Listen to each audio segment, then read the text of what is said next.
Tu crois que la niacinamide n'a pas d'effet sur la peau, que c'est juste un argument marketing? Eh bien, le problème, ce n'est pas forcément la molécule, mais la façon dont tu peux l'utiliser. Je vais te montrer pourquoi certaines peaux adorent la niacinamide et pourquoi d'autres finissent avec des rougeurs. Tu l'auras compris, ta dose de skincare honnête, c'est maintenant.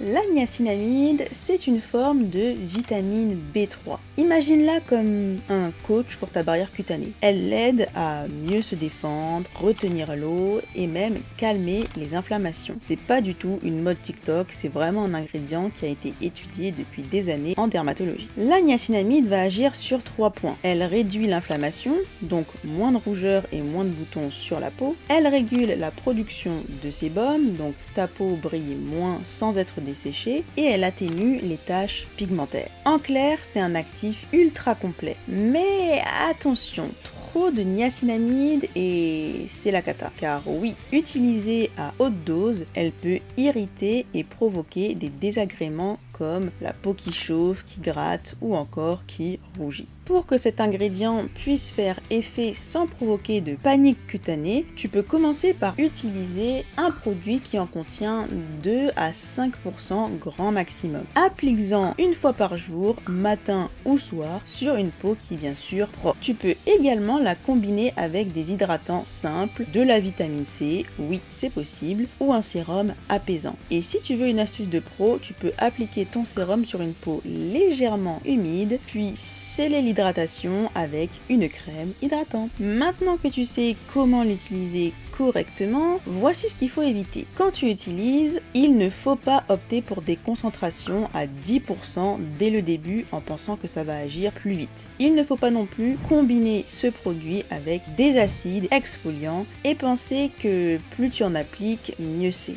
Pourquoi? Eh bien car ça irrite la peau et une barrière cutanée irritée ne peut plus profiter des bienfaits de cet actif.